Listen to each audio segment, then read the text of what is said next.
তো আমার হাতে দেখতে পাচ্ছেন পোর্টেবল, এগুলো কিন্তু ক্যারি করা যায়। এগুলো হচ্ছে ব্যাটারি সিস্টেম। আমি একটু ব্যাটারিটা এটা দেখাই দিই। এটার ব্যাটারি হচ্ছে এই সিস্টেমের ব্যাটারি। হ্যাঁ, এগুলো হচ্ছে আপনি ক্যারি করতে পারবেন।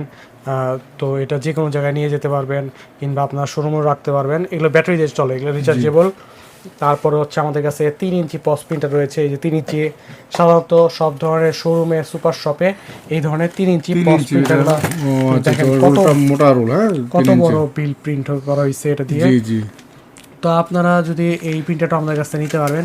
আবার হচ্ছে এটা কিন্তু 3 ইঞ্চিটা কিন্তু অটোমেটিক কাট হয়ে যায়। আপনার বিলটা প্রিন্ট হবে, হওয়ার সাথে সাথে অটোমেটিক প্রিন্ট যতটুকু হয়েছে বাকিটা কেটে দিবে, মেশিন থেকে কেটে দিবে। এটা সেট আপ করে নিতে হবে অ্যাপস থেকে বা সফটওয়্যার থেকে। এটা হচ্ছে 3 ইঞ্চি পস প্রিন্টার। এর পরবর্তীতে আমাদের কাছে এই ধরনের স্ক্যানারগুলো রয়েছে, যেগুলো মানে বারকোড কিউআর কোড স্ক্যান করার জন্য আমরা যে দেখে থাকি, এটাও রয়েছে আমাদের কাছে। আর এইদিকে কিছু প্রিন্টার রয়েছে যেগুলো দিয়ে আপনারা এই ধরনের স্টিকার প্রিন্ট করতে পারবেন। জি, এই যে এই প্রিন্টারটা দিয়ে আপনারা মোবাইল থেকেও প্রিন্ট করতে পারবেন, আবার হচ্ছে কম্পিউটার থেকেও করতে পারবেন। এই যে এখানে স্টিকার সাইজটা দেওয়া আছে, দেখতে পাচ্ছেন। এই ধরনের স্টিকার আপনারা প্রিন্ট করতে পারবেন। আর দেখা যায় যে আমাদের এই মেশিনগুলো এই 3টা মেশিন যেটা দেখতে পাচ্ছেন, এই 3টা মেশিনেই এই ধরনের পজ রোল, জি। অর্থাৎ ইনভয়েস বা রিসিট আপনি প্রিন্ট করতে পারবেন। সেই সাথে